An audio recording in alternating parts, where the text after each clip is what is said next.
Hello everybody and welcome back to another video for the day. We're going back into r/Tales from the Front Desk because who doesn't love stories about customer service and all that stuff that happens to go from the cashier or, attendee perspectives and stuffs. So, if you guys would like to be absolutely amazing, show your support and see more videos like this one in the near future, be sure to hit the like button, leave a comment down below to start up them wholesome internet discussions, and if you guys have not already, subscribe to the channel and turn on the notifications. Don't put charcoals in a gas grill. Unfortunately, I feel like I've dealt with this kind of stupid. Another story from the days at my prior hotel. It happened early on my shift one night as I worked alone. As I always did at the old hotel, except when training someone. A guest stopped by at the desk to ask me if our grills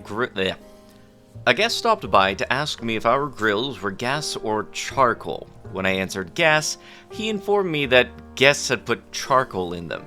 I thanked him and ran out there, calling up my manager. See, our grills were connected to a gas line. Now, I don't pretend to know the intricacies of this setup, but visions of hot charcoal debris dropping into sensitive areas were filling my head.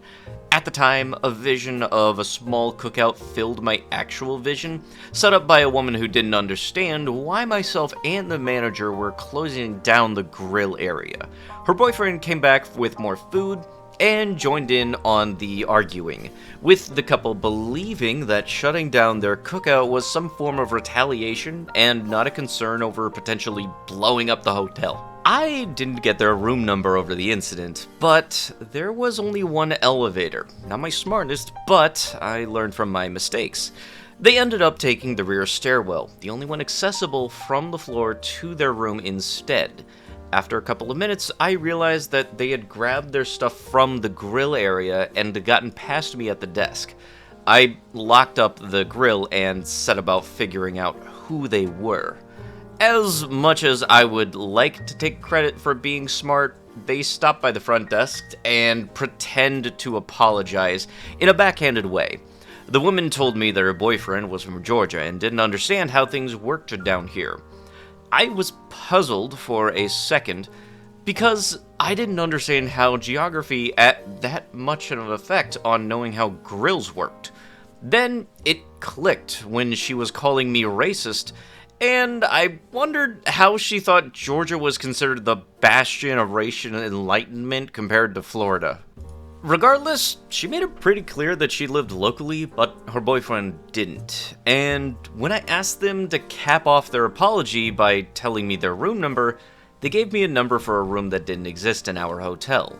Not even for those guests who believe we keep spare rooms hidden in the back to avoid actually being sold out. Pointing out that room number was not real and brought down an avalanche of insults and cussing on me, so I told them they were out of here. They must have known it because they walked right out to their car and left, with the woman informing me that this was why she hates crackers. The jokes on her as the hotel wasn't the Ritz. Her hatred of saltines aside, I was really glad they decided to cheese it. Since I don't have the memory of Goldfish, I used the fact that she was local to Wheatton Town, the list of subjects. Are you really using cracker puns the entire time of this? We only had 2 such reservations, and I had checked the older one in earlier. Going up and checking the room confirmed it, so we got a name on the card and the DNR at the cost of any damages that came from them checking the grills and the next day for potential damages. Case and crinkly protective wrapper closed. Ah yes, the thing that very much defines a wonderful customer. Them being racist POSs because they're not allowed to break a grill. Yeah, no, that is not any cylinders firing at all. That is just, we took the battery out of the car and we're wondering why it don't start kind of thought process. I've had customers like this, and I don't understand anybody's reasoning to be acting like this whatsoever. Australian Appreciation Post. Hi all, hope your week is going well, and to anyone that has been impacted by Hurricane Beryl, my heart goes out to you, and you're in my thoughts. Speaking of weather, I'm sure that all of my fellow FD agents on here are having a grand old time with the many cancellations/delays, and almost always the guest book prepaid non-refundable through a third party, due to the recent events. I've had at least 3 cancellations every day since last week and countless late arrivals. Not surprisingly, I've had a decent amount of guests freak out over not being able to get refunds or dates changed because they just had to book through a third party. I had a lady yesterday who I had to hang up on because she flew off the handle when I told her that she had to call the booking company about getting a refund for her stay that she can't make due to the storms. But I can't help it. Do you think that I would have booked if I had known there was going to be a freaking hurricane? Well, don't news companies usually give you a bit of a heads up? This isn't right. You guys are stealing from me. I'm reporting you all to my credit card company for fraudulent. Click, yeah, no. I don't have time nor patience for that. F off. Anyhow, the day before yesterday, an Australian gentleman came to my desk. He told me that the FD supervisor, that his friend from Sydney, was supposed to check in that night, but due to the recent weather events making a global mess of flight schedules, he wouldn't be arriving until the next day around 9 a.m. He asked if we could refund this guy's first night and extend his checkout by 1 day. I opened the reservation, and lo and behold, prepaid third-party, non-refundable, scheduled for 12 nights. We gave him the whole spiel about Mr. XYZ will need to call the booking company, etc., etc., and the guy said he can't really do that as he is mid-flight and won't be landing for several hours. He texted before he boarded and asked me to speak with you. I said, okay, here's what we'll do. I will make a note of his reservation stating that there was a severe flight delay. Do not cancel. That way, he will still be guaranteed a room when he gets here.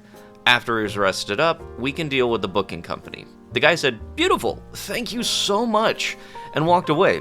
I wrote in the notes in all caps, severe flight delay, checking in tomorrow, do not GNS.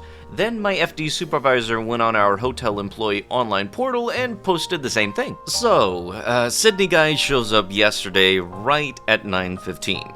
Once he told me the name, I immediately remembered and said, oh yeah, your friend spoke with me yesterday.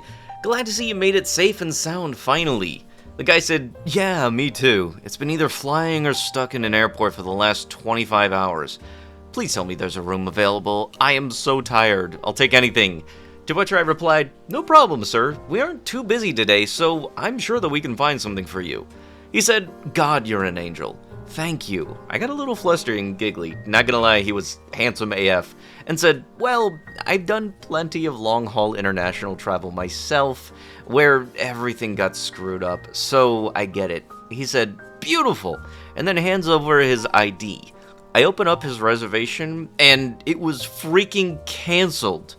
I got genuinely pissed and told him, so when your buddy spoke with us yesterday, I made a note on your reservation saying that you had a flight delay and to not cancel your reservation.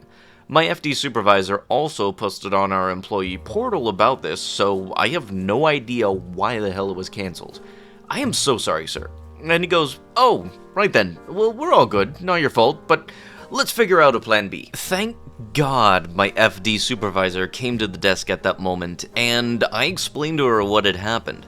She said, it's okay, his friend talked to me again yesterday after you left, and we set up a new reservation. We booked it under the friend's name since he paid for it. Sorry, I meant to tell you. I typed in the friend's name, and she was right. It was all set up and prepaid. All I needed to do was to fill out the info and get CC for incidentals. She walked away, and I told the guest, honestly, sir, I was about to lose it. I really thought the night auditor had ignored all of the notes that we posted and canceled you anyway. The guy laughed and said, hey, all I know is my prayers were answered and I finally have a bed to sleep in. We finished check-in, and as I was making his keys, I said, thank you for staying calm, by the way. He said, Nothing here to fret about, love. We're all good. You did great, I told him. You know, I was just talking to my mom about guest demographics, and she asked who was the absolute best. I said it was hands down the Australians. Aussies are always so friendly and calm no matter what happens. I feel like y'all could survive a plane crash and still show up here in a good mood.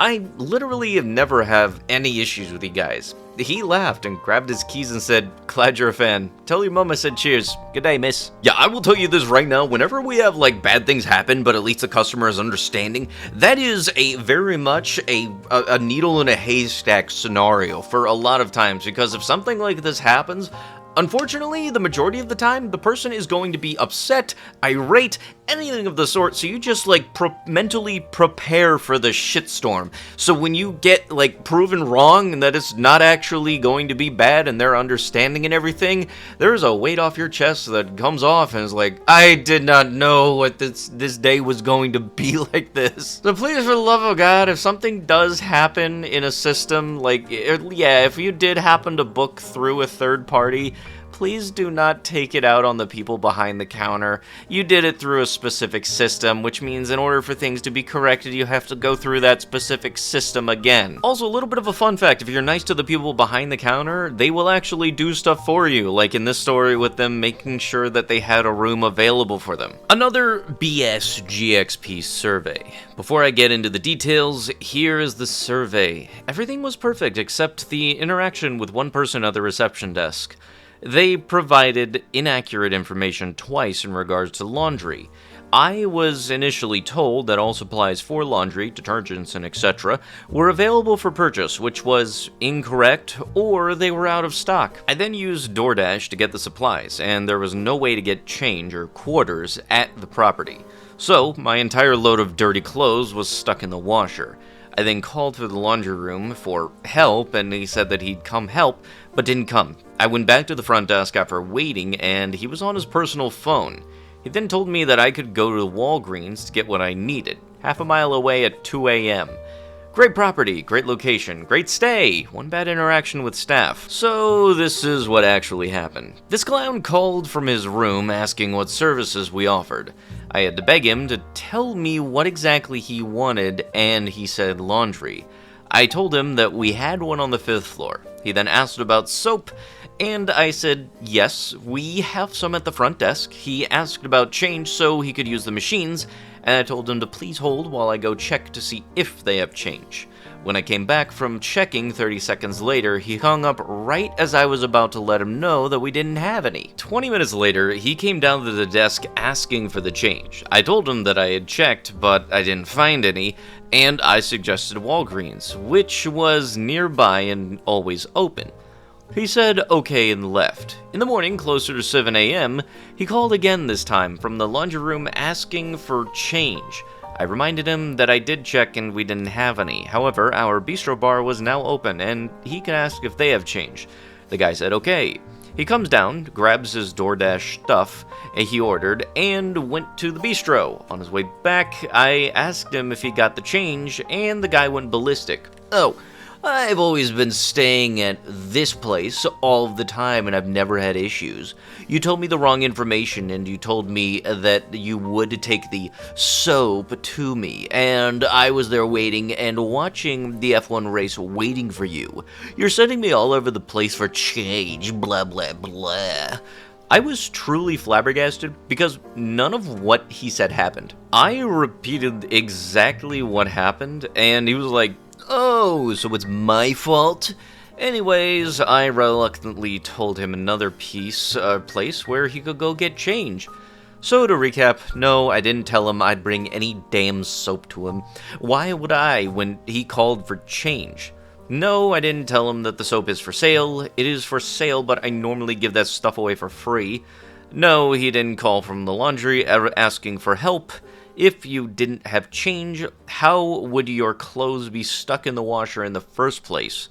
I swear, it's like people become stupid and expect all of their wildest desires to come to life after they're staying at a hotel. Yeah, no, I feel that one. I don't even work at a hotel, but I feel that. Just because people happen to walk into a business where people are taking care of them, that does not mean your intelligence level needs to hit an all-time low. Please, for the love of God, have common sense in all of this stuff whenever you go into a business that involves people who are in customer service. But yeah, you absolutely also gotta love it when customers have a bad experience and they're totally at fault, yet the review they write online makes it seem like the business is absolutely horrendous. Playing guest ping pong with the front desk. Hello, first time posting here. I was reminiscing with an old coworker, and I figured I'd share this story since I've been lurking since I started working as a concierge.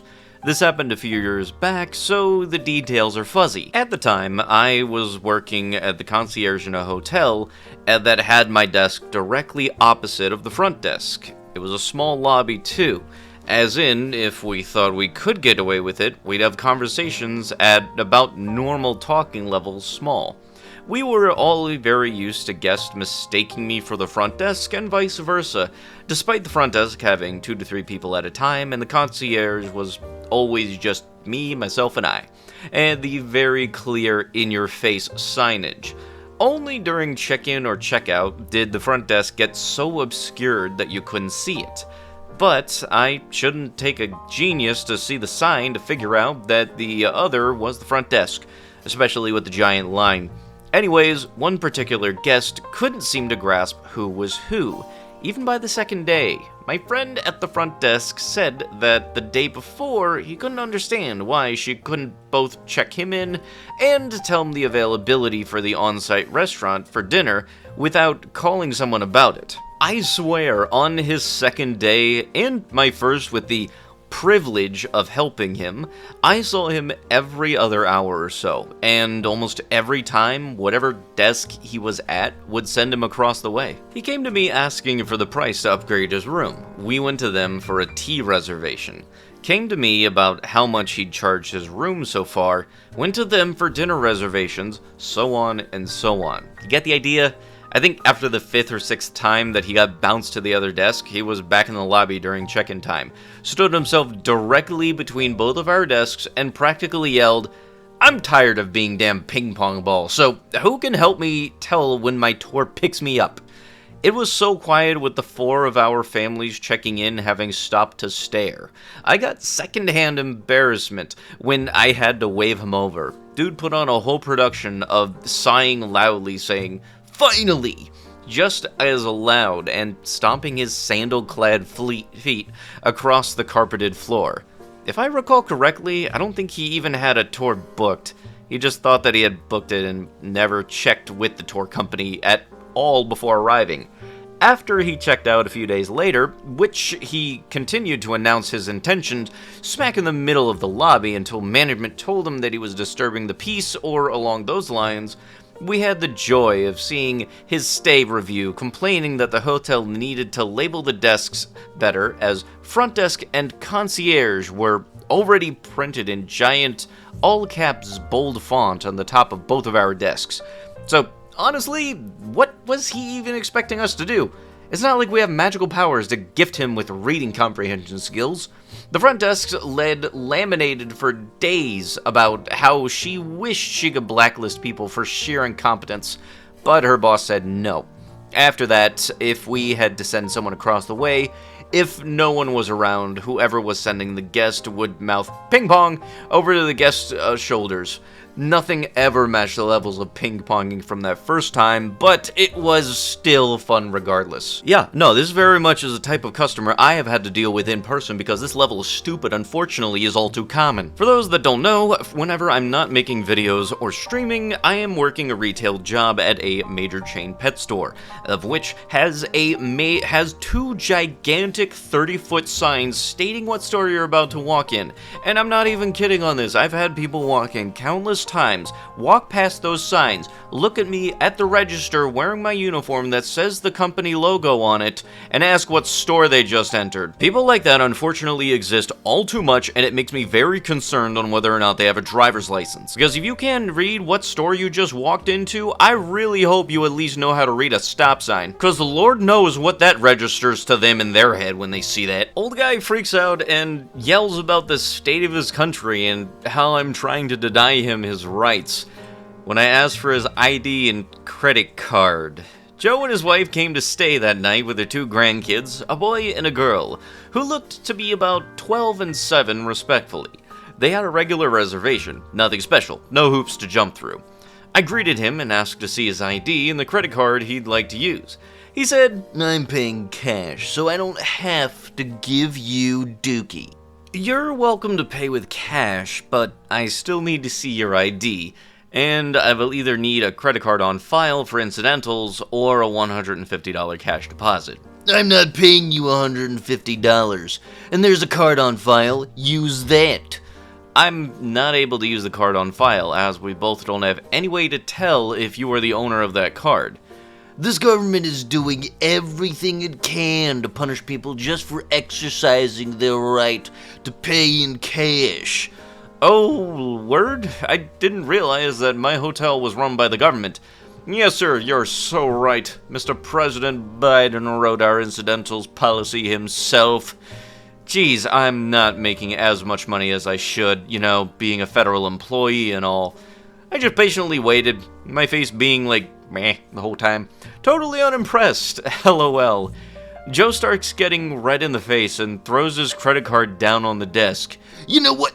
Fine, use it. Use the damn card. This country is going straight down the drain, and this is proof. Gestures at me. His wife was returning from the restroom when he yelled at the last part. He grumbled to her while I was checking them in, and she was exasperated. She said, Honey, you should have just given her the card. All hotels do this. More grumbling. Poor grandkids are standing behind him the whole time he was ranting. The boy looked embarrassed, and the little girl was huddled up scared against her brother's legs, and he had his arm around her. I put him next on the second floor elevator. Not sorry. An hour later, the little girl came down to the lobby by herself. She came up to the desk with a $1 bill and said, I'm sorry my papa was mean to you. He said we're not having supper because he's not hungry.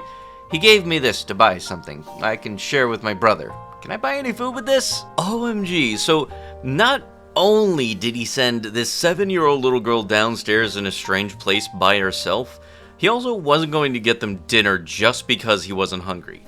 And he gave the kid $1 to buy food with, which she had been sharing with her brother. Like, I'm sorry, sir, but a loaf of bread no longer costs 2 shillings. She was embarrassed, like she knew that $1 wasn't enough to buy anything, but had to ask anyways. I just said, you know what, honey, you go grab a few things for you and your brother to eat, and I'll pay for it. She was very polite, grabbed a few things and said, thank you, and went back upstairs. Poor kids. I wonder if mom and dad were aware of what goes on when grandpa's watching the kids. Perhaps grandpa should be shaking his fist at the clouds while he's in a nursing home and not while he's entrusted with the safety of young children. I don't know what kind of sketchy hotel or motels that this person thought was perfectly fine for not only being able to be paid in cash, but having an ID as is not a requirement. Yeah, no, it's not like they need to confirm who's on the reservation or anything. Nah, they could never do that. Oh no, it's the government. They just want to know all of our information. Yes, and they're doing it through the hotel chains. I really do hope that those kids are doing better, but with that is going to have to be it with the video.